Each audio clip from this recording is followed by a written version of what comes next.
જૂનાગઢના પવિત્ર ગિરનાર પર્વત પર થઈ રહેલી પેશકદમી અને જમીન ફાળવણીના વિવાદે હવે મોટું સ્વરૂપ ધારણ કર્યું છે. ગિરનાર સંરક્ષણ સમિતિ દ્વારા રાષ્ટ્રપતિને સંબોધીને કલેક્ટરને આવેદનપત્ર પાઠવવામાં આવ્યું છે.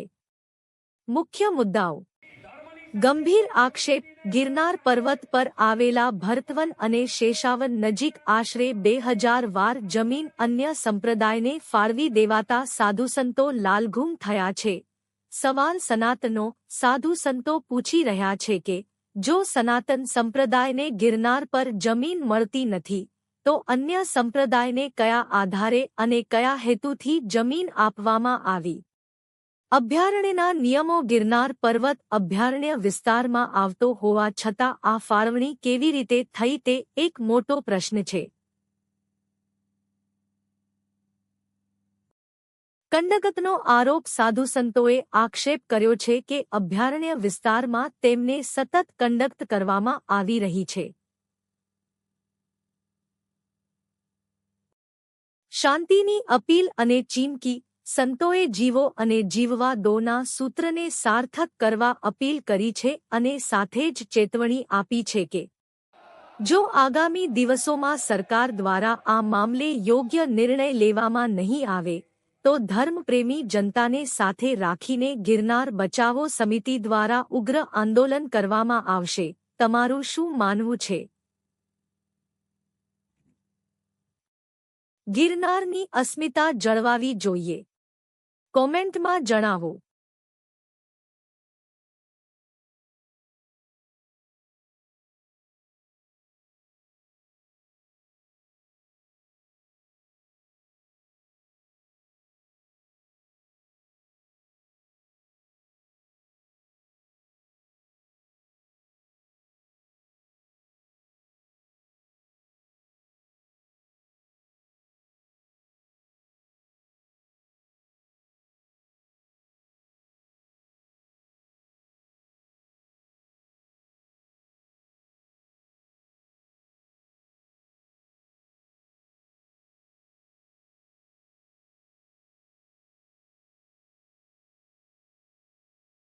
એના પ્રતિનિધિઓને બધા અમે નક્કી કરશું, પણ બધાની અમે અનુમતિ લઈ લીધી છે. પહેલા જ આ લઈ રહ્યા છે. આગળ સંતો અને બધા સમાજના આગેવાનોને જે મુખ્ય છે, જે ટકશે, વેચાશે નહીં એવા લોકોને અમે લઈ રહ્યા છીએ. પણ આજે 2 પ્રતિનિધિઓની ઘોષણા મંચથી અમે કરી રહ્યા છીએ. ભગવતીદાસ બાપુ અને મહાદેવગીરી બાપુ એ સંરક્ષણ સમિતિના સંરક્ષણ માટે, સનાતનના સંરક્ષણ માટે રજીસ્ટર્ડ થવાની છે, જે આપના વચ્ચે કહી રહ્યો છું. બીજી વાત, આજે જે કંઈ આ મંચથી વાત થશે એના પછી મીડિયાવાળાને કોઈ પણ બાઇટ આપવાની રહેશે તો આધિકારિક રૂપથી મહાદેવગીરી બાપુ વિશાળ જમીનની જગ્યાની અંદરના ભાગે અતિ દુર્લભ વૃક્ષો એવા 120 જેવા શાક, સીઝમ, ખીજડો, ચંદન, કેર, આંબાના એવા અન્ય કિંમતી વૃક્ષો જે આવેલા છે એ બધા જ વૃક્ષો આરક્ષિત છે. આ બધા વૃક્ષો આ લોકો કાપી અને ત્યાં એક વિશાળ બાંધકામ કરવા જઈ રહ્યા છે. આપણો બીજો મુદ્દો છે સીધા સંરક્ષણ માટે, સનાતનના સંરક્ષણ માટે રજીસ્ટર્ડ થવાની છે, જે આપના વચ્ચે કહી રહ્યો છું. બીજી વાત, આજે જે કંઈ આ મંચથી વાત થશે એના પછી મીડિયાવાળાને કોઈ પણ બાઇટ આપવાની રહેશે તો આધિકારિક રૂપથી મહાદેવગીરી બાપુ સરકારના પ્રતિનિધિ કલેક્ટર સાહેબ છે એમને આપણે આવેદનપત્ર આપવાનું છે. એ મહત્વનું છે. તો વિષય વિક્રમગીરી બાપુએ આપણે સમજાવ્યો છે. આપણે કાર્યક્રમ ખાલી આટલો જ રાખીએ કે અત્યારે અમૃતભાઈ ત્યાંથી કહેશે એટલે આપણે દીપ પ્રજ્વલન કરશું. 2-4 સંતો મળીને દીપ પ્રજ્વલન થાય એટલે ભગવતીદાસ બાપુ બધાનું શાબ્દિક સ્વાગત કરશે. એના પછી મહાદેવગીરી બાપુ પ્રસ્તાવના કે વિષય આપવો શું છે એના પછી જે આપણે આવેદન આપવાના છે વાંચવાનું રાખશું.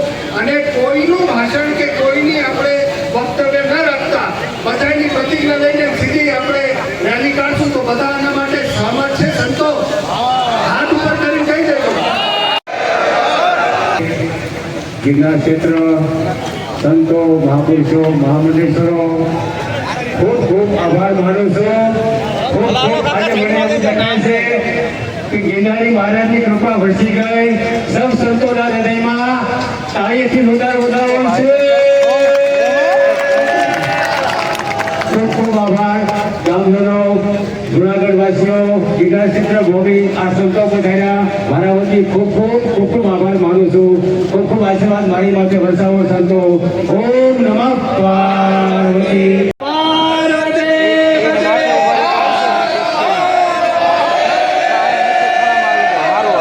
સમુદાયના લોકોને 2000 વાર જેટલી જમીન ફાળવી દેવામાં આવી છે. ગિરનારમાં અને ગિરનારની આજુબાજુમાં ગામડા રહેતા સંતોને પૂછો કે એક ઝાડ કાપવા માટે અથવા તો એક ફૂટ જમીન જોઈતી હોય તો કેટલી બધી સમસ્યા અને તકલીફો છે. જ્યારે ગિરનારની હૃદય સમાન જમીન 2000 વાર જેટલી જમીન જ્યારે કોઈને આપી દેવામાં આવતી હોય તો આ સનાતન સંસ્કૃતિમાં રહેતા સાધુઓએ શું ગુનો કર્યો છે ભાઈ?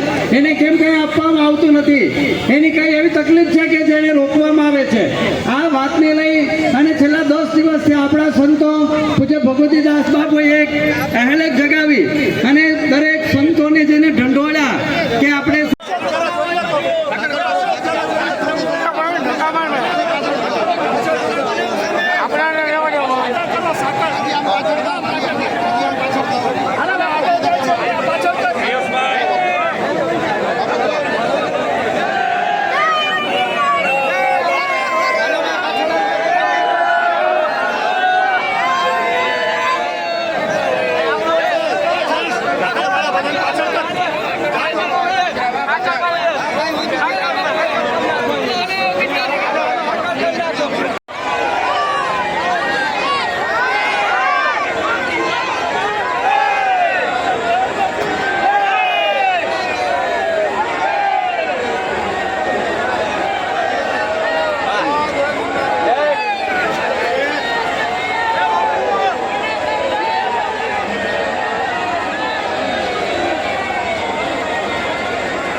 મળીને વિભાગ પધારો. તારીખ 23 એપ્રિલ 2026 સાંજે 4:30 કલાક સર્કલ સરદાર બાગ પાસે આપણે એકત્રિત થઈએ. આ મહારેલીમાં આપણે સૌ સનાતનની વિશાળ સંખ્યામાં હાજર રહી આપણી ધાર્મિક, સામાજિક અને નૈતિક ફરજ બજાવીએ. આવો આપણે આપણા ગિરનારને બચાવીએ, સનાતન ધર્મનું સંરક્ષણ કરીએ.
બધા ગુરુજીને આગળ આવવા દો.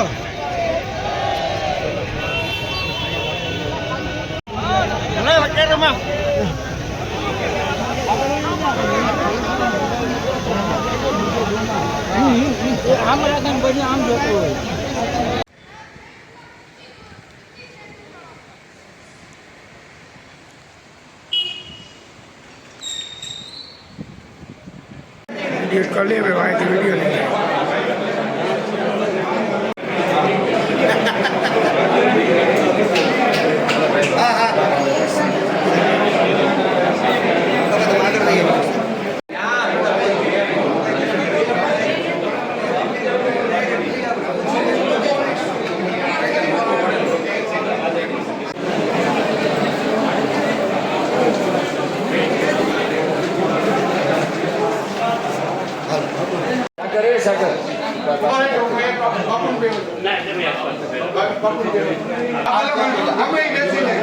થોડો દબાવો ને લાઈન મારી. હા હું તને જ નીડો ને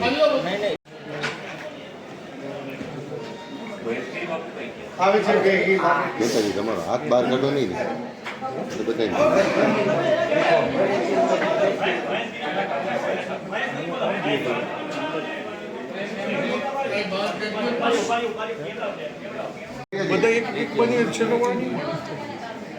તારો કેમેરો આવશે આ બાજુ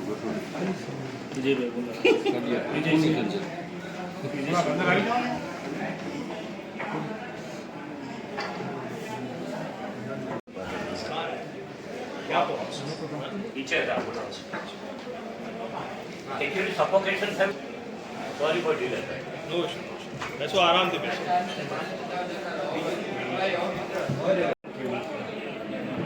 એટલી બુદ્ધિ મૂર્તિ આજે એના બે પગમાં પણ ઓલા છે અને આજે કિન્નર ઉપરથી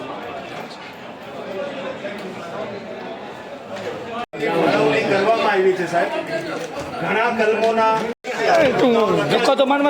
જૈન સંપ્રદાયની જે જગ્યાઓ છે એની જગ્યામાં જે કંઈ કરતા હોય અમને કાંઈ વાંધો નથી. અમારો કોઈ સંપ્રદાય સાથે વિરોધ પણ નથી, કોઈના સાથે વિરોધ નથી.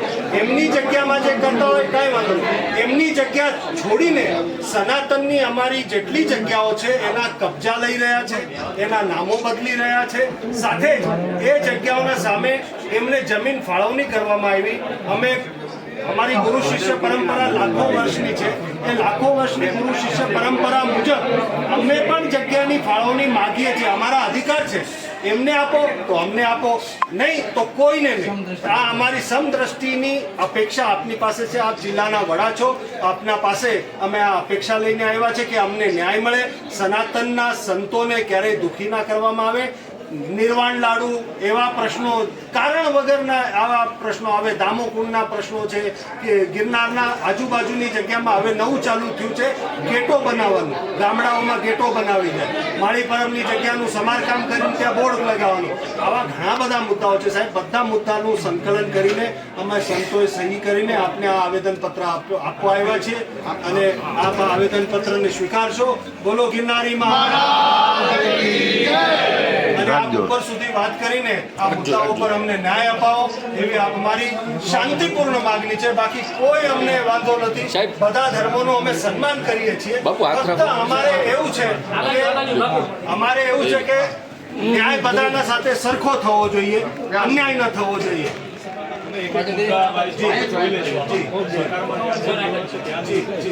સ્થાનિક લેવલે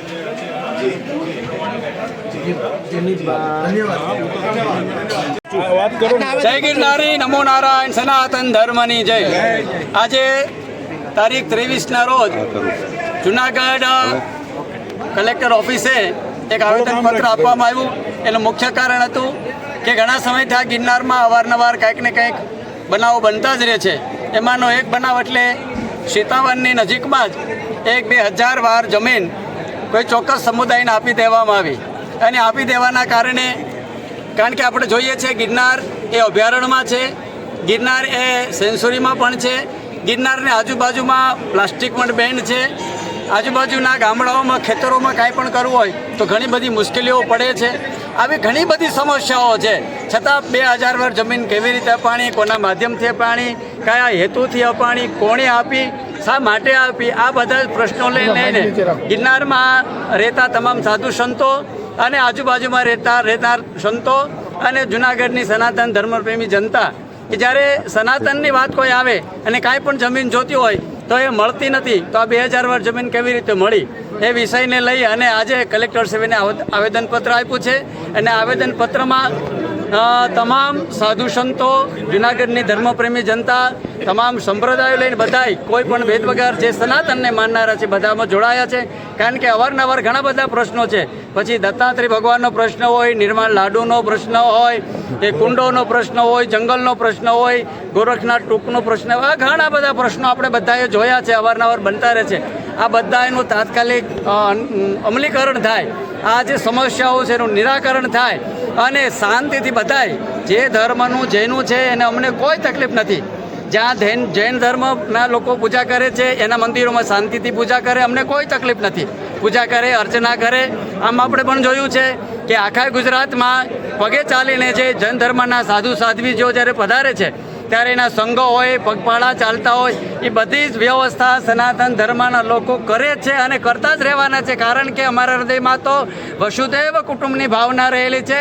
અમને અમારો સનાતન ધર્મ એ બધાને સાથે રાખીને ચાલવાનું શીખવનારો છે. ત્યારે બધાને ભગવાનની પ્રાર્થના કરીએ કે સદબુદ્ધિ આપે, શાંતિથી રહીએ, શાંતિથી જીવીએ અને જીવ્યા દઈએ. દરેકને પોતાના ધર્મ અનુસાર પૂજા કરવાનો અને જીવવાનો અધિકાર છે, એમાં કોઈને તકલીફ નથી. પણ આ જે અન્યાય થયો છે, જે જમીનો મળી છે એ ક્યારે પણ ચાખી લેવામાં નહીં આવે. જો એક વ્યક્તિને આ જમીન આપવામાં આવે તો દરેકને આપવામાં આવે. કારણ કે ગિરનારમાં તો બધાને સાધના અનુષ્ઠાન કરવાનો શોખ હોય છે, તો બીજા ધર્મના લોકો પણ માંગણી કરશે તો બધાને જ આપે, અને જો ના આપે તો કોઈ ના આપે. બધા માટે એક નિયમ, એક ન્યાય ને એક સરખી વ્યવસ્થા હોવી જ જોઈએ. આ અમારી માંગણી છે. જય ગિરનારી. બાપુ એક પ્રશ્ન છે, હુકમ રદ નહીં થાય તો પછી આગળ શું કર્યું? હુકમ રદ નહીં થાય તો ગિરનાર બચાવો સમિતિ દ્વારા જે આજનું આંદોલન છે એ સાથે બેસી અને અમે ચર્ચા વિચારણા કરશું. બધા સંતોનો અભિપ્રાય લેવું, ધર્મપ્રેમી જનતાનો અભિપ્રાય લઈ અને પછી આગળની રણનીતિ અમે ઘડશું. આજે 23 તારીખ એકચ્યુઅલી આપણે જાણીએ છીએ કે ગિરનાર એ સેન્ચુરિયન પાર્ક છે. ગિરનાર એ વાઇલ્ડ લાઈફ સોસાયટી વિશ્વ સાથે જોડાયેલી મેટર છે. ઘણી બધી વાતોમાં આપણે કાયમ કહીએ છીએ ગિરનારની રક્ષા કરવી જોઈએ. ગિરનારની અંદર એક ઈંટ બી મૂકવી હોય તો સરકારની 10 જગ્યાએ પરમિશન લેવી પડે છે, 10 વ્યવસ્થાઓ ઊભી કરવી છે. ત્યારે કેટલાક ચોક્કસ લોકો જે અહિંસા પરમો ધર્મની વાતો કરે તેવા લોકોના માટે સ્પેશિયલ 2000 વાર જગ્યા સીતાવન પાસે આપવામાં આવે. અને તમારે જે જગ્યાએ ડેવલપમેન્ટ કરવાની મનાઈ છે, ઝાડ કાપવાની મનાઈ છે, એક ઈંટ પણ મૂકવાની મનાઈ છે, તે જગ્યા કેવી રીતે ફળવાય? આવી ગોમાચારીનો વિરોધ છે. આજે સમાજની અંદર કાયદો, બંધારણ બધા માટે સરખું છે, તો અહીંયા કેમ? જો આપો છો તો પછી બધા સંતોને આપો. આ અમારી માગણી છે. બાપુ, ખાસ કરીને વાત કરીએ ગિરનાર બચાવો આંદોલન સમિતિ દ્વારા આજે આવેદનપત્ર આપ્યું. જો આગામી દિવસોમાં હવે જો આ હુકમ રદ નહીં થાય તો બાપુ કેવા પગલાંને કેવી રીતની વાત? આ બધા માટે અમે 30 દિવસનો સમય માગેલો છે. 30 દિવસ પછી અમે અમારી બેઠક કરીશું. અમારી કોર કમિટીના જે 10 સંતો છે ભેગા થઈ નક્કી કરીશું. અને તેની આહલેખ અત્યારે તો ખાલી ગિરનારની અંદર ઊંચી છે, પણ આની આહલેખ ગુજરાતની બહાર આખા દેશની અંદર પ્રવાસ કરીને દરેક સંતોને જગાડી. અને આ તો અભી તો એ અંગડાઈ હે આગે બહોત લડાઈ હે ની મેટરમાં જઈશું. બાપુ કઈ રીતનું આંદોલન આગામી દિવસોમાં જો રદ નહીં થાય તો આ હુકમ સંજોગો પ્રમાણે નક્કી થાય. કોઈ પણ વસ્તુ અત્યારથી નક્કી કરવી અઘરી છે, પણ સંજોગો જે બી કે અમારી વસ્તુ છે ને અમે લઈશું. ઓકે બાપુ.